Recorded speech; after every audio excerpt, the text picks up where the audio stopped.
Hey everyone, welcome to another freaking episode of All Left Up.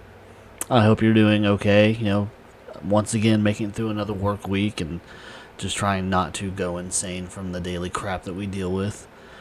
Especially right now because it seems like, everything is just fucking expensive as shit. And it's just a ridiculous time that we live in right now, and it just does not show any signs of slowing down by any means on anything. But anyways, thanks for listening. I hope that if you are into the show, if it's something that you find halfway interesting, go ahead and follow me. I'm on social media. I'm on Facebook, Instagram, Twitter. And then you can catch the podcast on, Spotify, Amazon, Apple Podcasts, just pretty much anywhere you find your podcast, the major ones. And, so let's just get into it.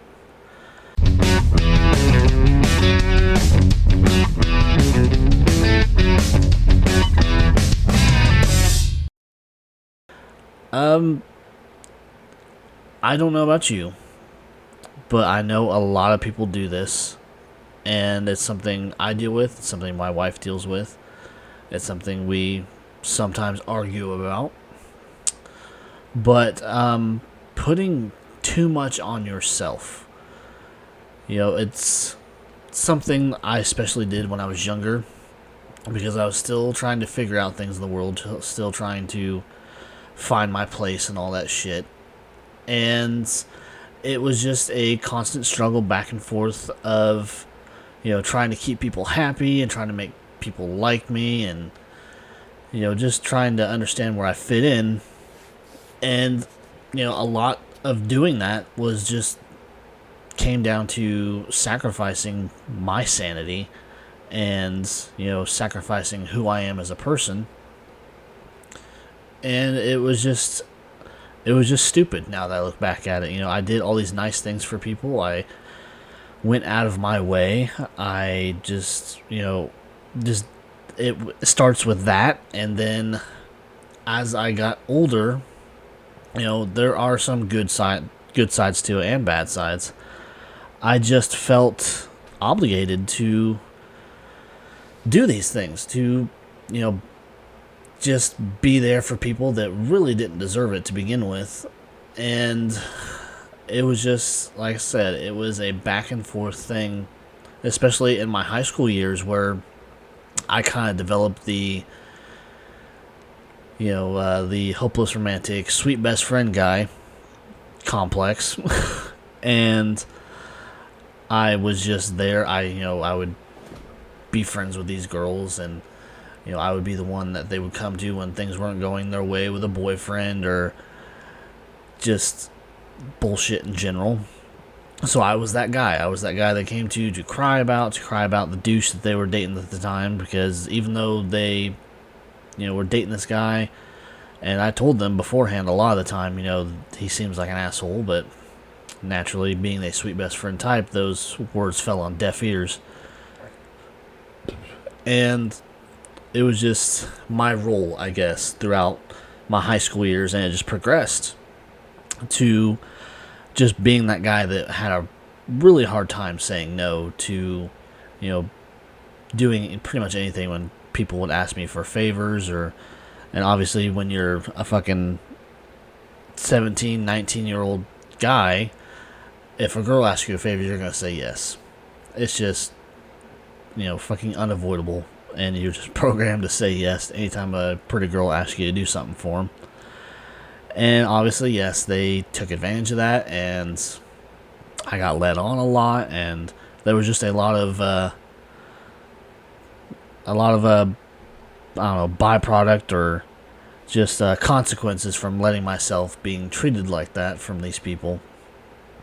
And as I got older, it became that way with friends. A lot of them I don't speak to anymore, which I've talked about in depth in probably a couple episodes. But even if they weren't some of my best friends, they were acquaintances or drinking buddies or whatever, and I would let myself just flat out get taken advantage of, because there was a few times where, I was working and had a job where I was making really good money, so I was being used for my money and my inability to say no. And it just got to a point where it was just ridiculous, the amount of people that would take advantage of me. And I was just too gullible and just too, I didn't have a whole lot of life experience yet, where I just could not refuse these people. And it was just a constant thing where I didn't know what to do. And like I said, as I got older, it just got worse and worse. And, doing all of that, letting these people take advantage of me for, whatever the situation was at the time, it was just, I was losing myself in that.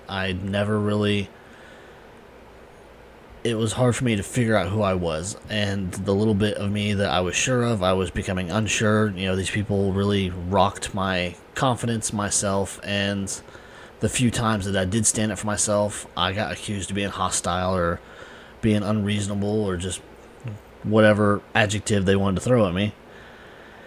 And it was just a constant stupid thing. And it's something that I struggled with for years, trying to figure out who I was and being able to not let other people's problems be my problems, basically. And I spent years trying to get away from that mode of thinking. If someone had a problem, depending who it was and what it was about, most of the time it was not my fucking problem. It was a result of a choice they made, and I could not take responsibility for them anymore. I could not let myself get dragged down with their shitty situation. I think a lot of that started to resolve itself when I actually left home. I left my friends that I had for years, and I got away from these groups of people that I'd been around. They were drinking buddies or just people that you would hang out with just because. And I had actually left home. I went and found a job. I'd left, and I'd moved 1,500 miles away from home.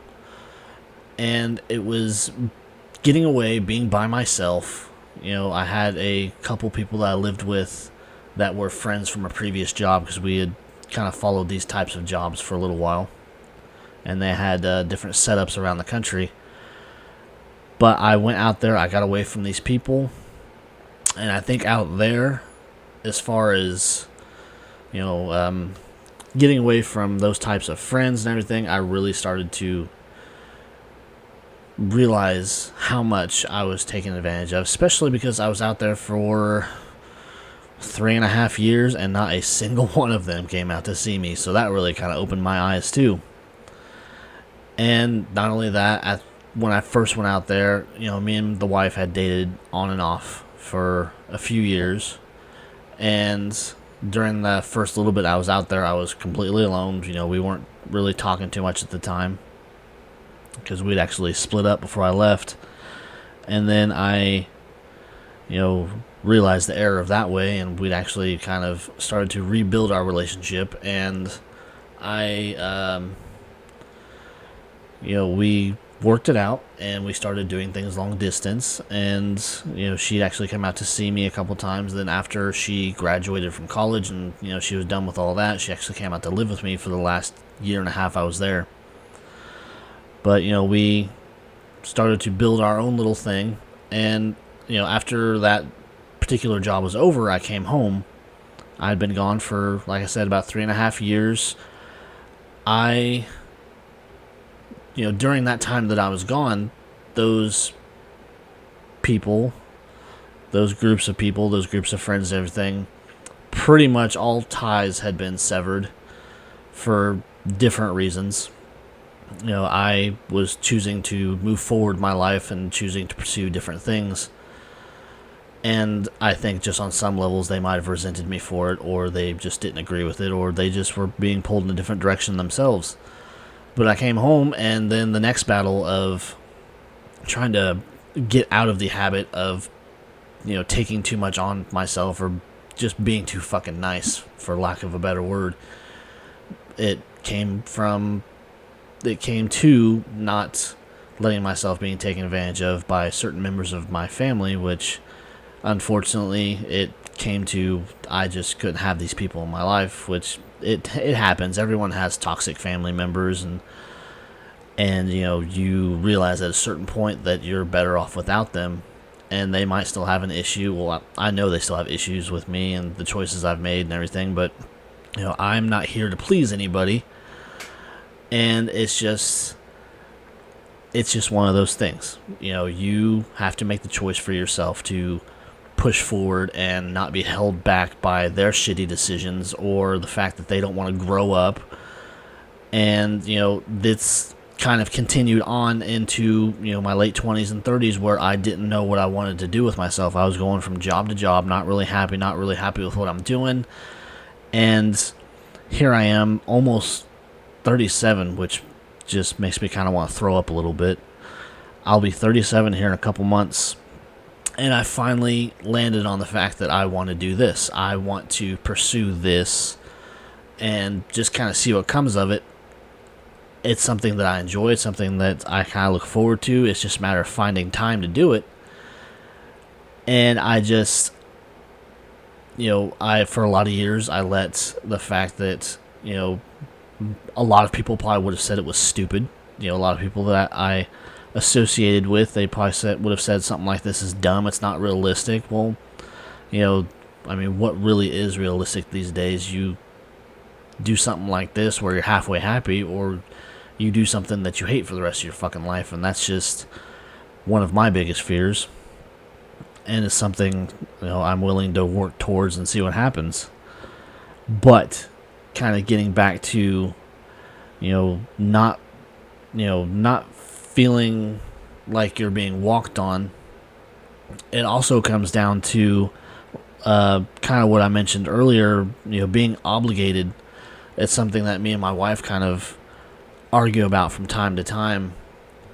She takes care of certain family members, and I see the stress that it brings her. It brings me stress too, because I don't like seeing her wear herself down. But she just is one of those people that, she just, like I said, she feels obligated to step up where no one else will and do the things that need to be done.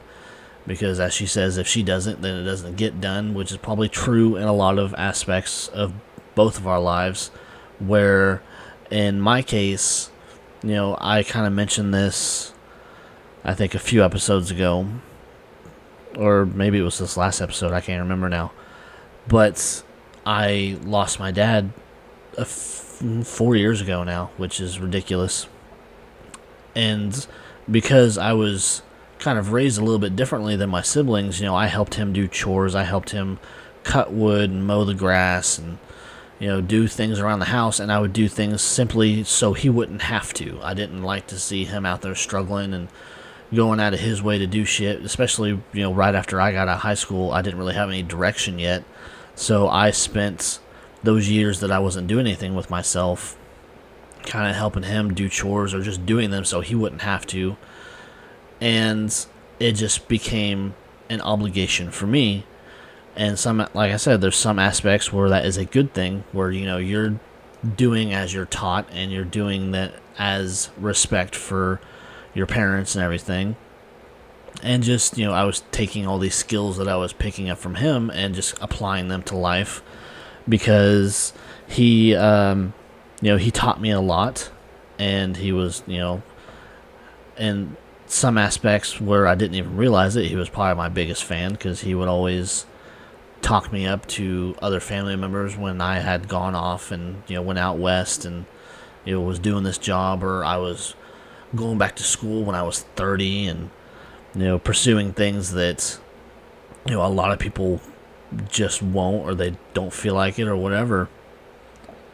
And so through those years that I spent a lot of time with my dad, even though there were some rough years before where we didn't really get along, which I know a lot of people deal with. A lot of people, you know, have little spats with their parents or whatever, or with their dads, where they're just completely different, and that's no different in my case. I am the exact opposite of everyone in my family. I have tattoos. I had a pierced lip at one point. I'm a little rebel type, and that's just who I've always felt like I was. And, I did have a couple of friends from back in the day that helped me find that are still my friends today.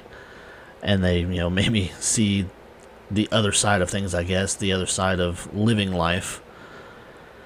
But, getting back to those obligations, all those years spent with my dad doing chores outside and just, trying to help him take care of the house when he fell on rough times and I was in a better position. There was a few instances where I bought appliances for the house when they would go out just because I was in a better financial situation than he was.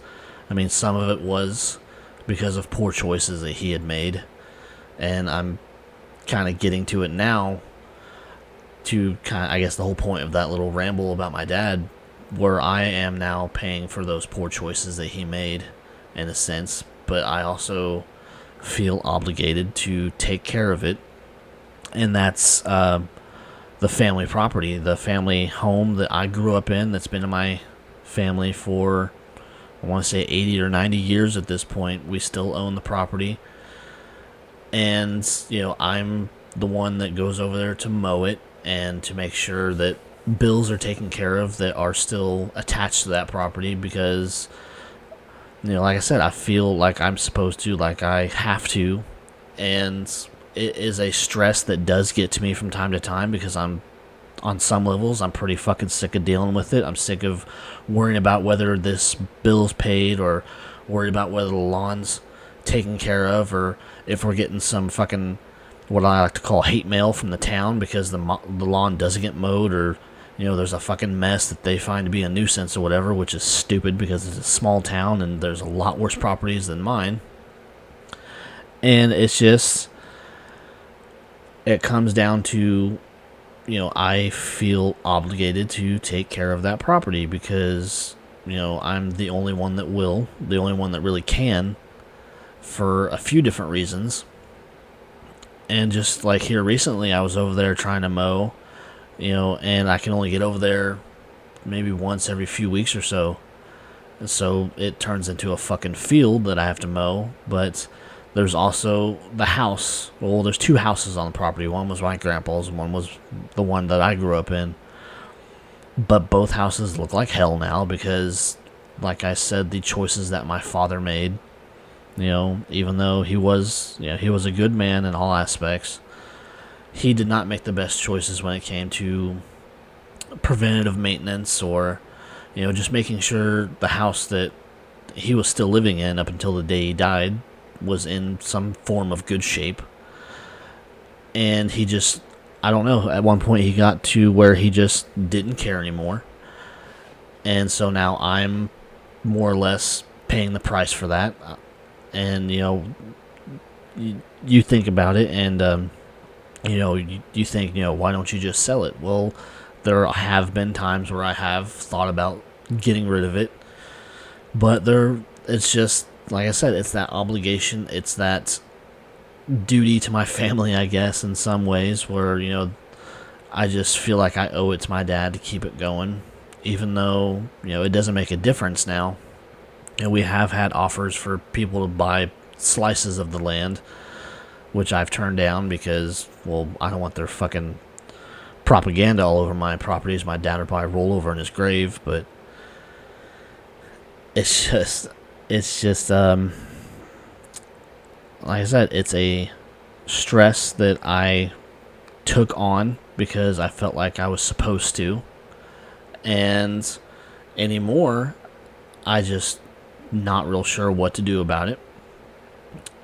And like I said, this is another kind of a source of argument between my wife and I because she, we have our own house to take care of and it requires, regular maintenance, and we're trying to fix it up to hopefully sell it maybe here in a few years because this is not our forever home that we currently occupy.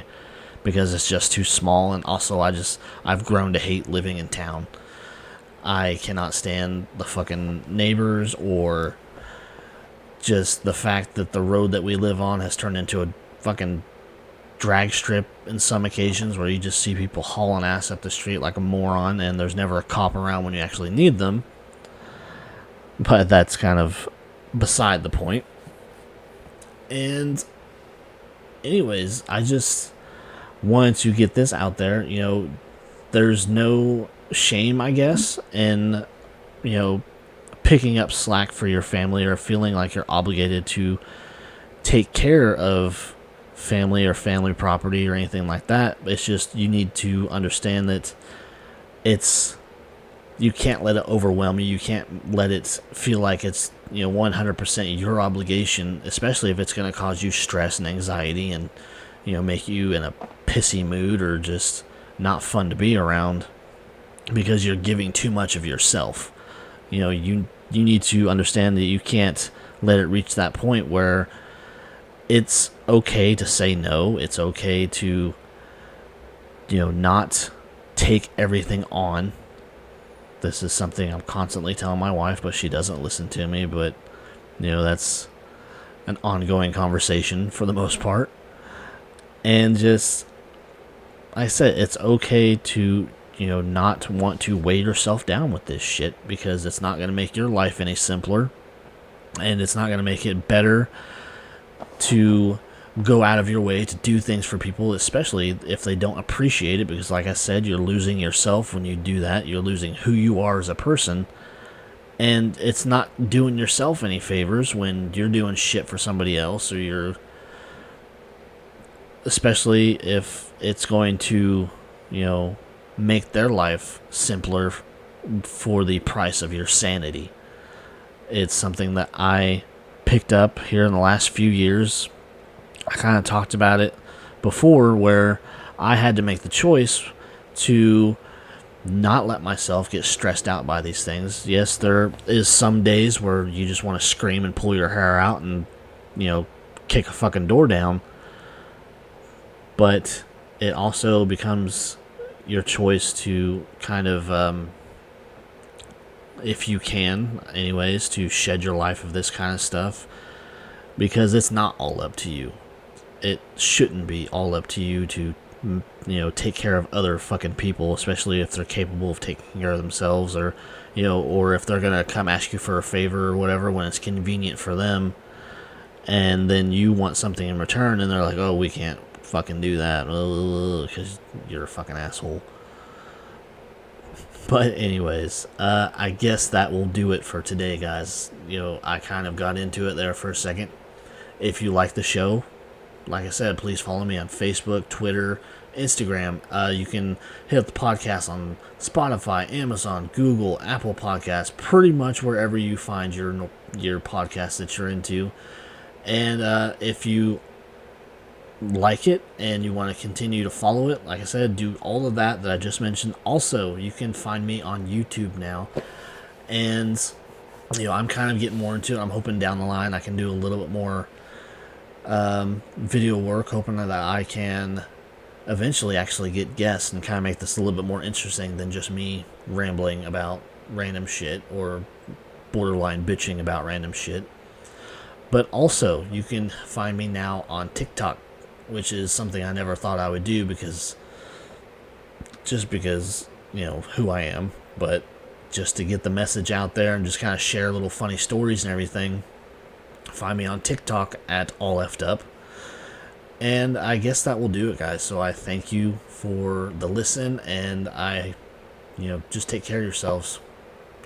Later.